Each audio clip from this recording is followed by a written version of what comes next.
Hey everybody, Z Garcia here, and today I'm taking a look at a small solo-only game from Button Shy.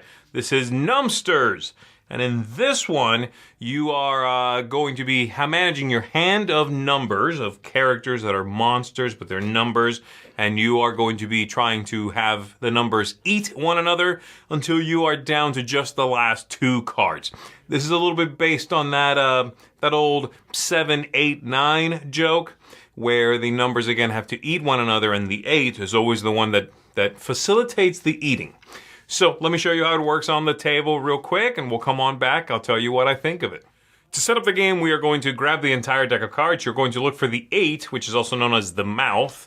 You're going to set that one aside. You're going to take the rest of the cards. You'll shuffle them up, and you're going to draw 6 of these. 1, 2, 3, 4, 5, 6. Set the deck aside, and then shuffle the mouth into these, and that'll give you your opening hand. Now, you can play this game just from your hand, with somewhere to keep the deck, of course. So once I'm done shuffling, I'll reveal my hand like this. For the game here, for our example, I'm going to go ahead and lay these out on the table to simplify the explanation here, but just be aware, again, that the idea is this is all in my hand, with this card being the top card of the deck and the rest going back in my hand.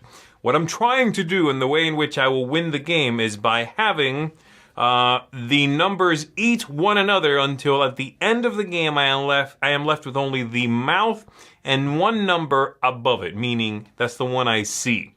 If I manage to do that, I will win the game. If at any point I cannot eat a number, or I end up with the mouth on top of the deck, then I lose the game, all right? And so on my turn, I am going to go through 3 steps. The first step is draw. I'm going to take the top card of the deck, I draw it, and it goes on top of the pile, on top of my hand, okay? Then I may, and this is optional, I may move. And that involves one of 2 possible things. I can take any one card and move it somewhere else, or I can take 2 cards and swap them, okay? Once I've done that, then something needs to be eaten. And there are a couple of different ways in which that happens, okay? You can eat if the 2 numbers around the mouth are sequential, then the smaller number eats the higher number, okay? So for example, if my step 2 is switching the 3 and the 14 there, or just really moving the 3 would have done it, then when my eat step comes up, I can say the 3 eats the 4 here. So it's 3, 8, 4. Like 7, 8, 9, the old joke about 7, eating 9. 7, 8, 9, 3, eat 4. So this one's gone. I discard that card. I close this up. And that's the end of one round. And I begin from the top again, drawing a card. It goes to the top. I may move or swap. And then something must be eaten. The second option when it comes to eating, that is not this eats that, is the top card, i.e. the fully visible card in my hand, has an ability that changes the eating rules. And I can follow that rule in order to eat something. But again, everything eaten is around the mouth. The one on the one side of the mouth eats the other one, however that works out. And so for my next turn, I draw a card. This is pretty easy. 2 eats 3. I'm happy with that.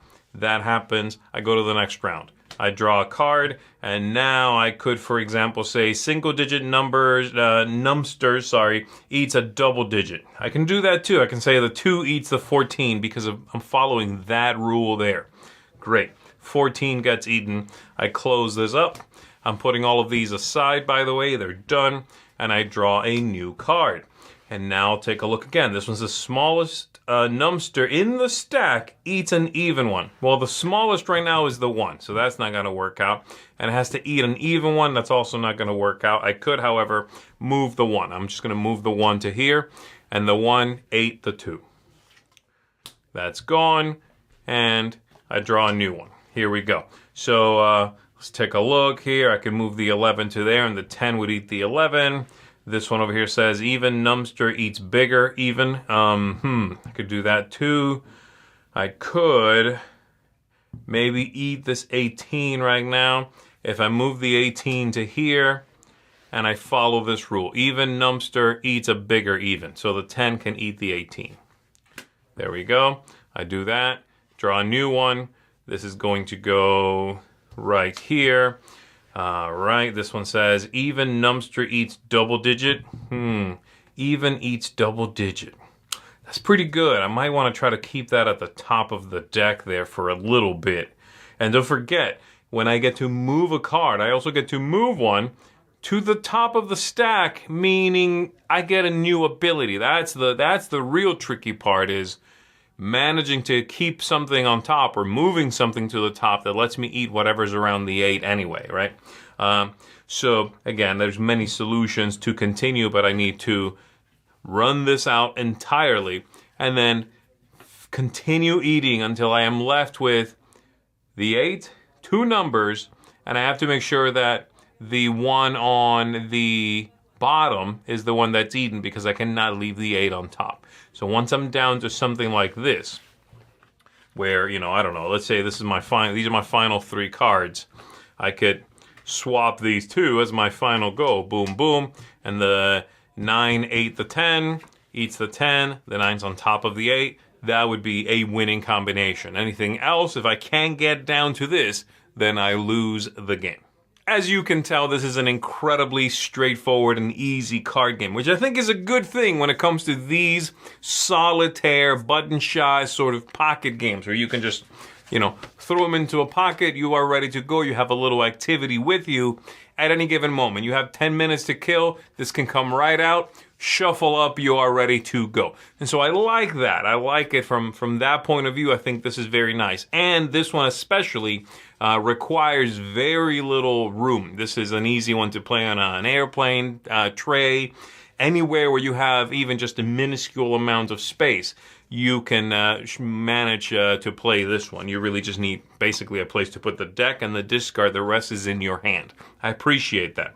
Having said that, I think it's a pretty simplistic little game. It's not one that is going to reveal a lot from play to play, though to be fair, using the powers on the numbers smartly is really where you're going to win the game. And it is tricky to win. It's a hard game in which to do well. I'm still managing to get better at it, and that is, that does say something. But the game is, no pun intended, it's sort of by the numbers in a way. It's going to play out largely the same way every time you play, and that's not really that problematic because the entire thing takes 10 minutes. But I do like some other games from the same company that are also just solitaire-only games a little bit better. I find them a little punchier, I find them a little more thematic. Games like the very recent Unsurmountable, I think, is a better game than this one.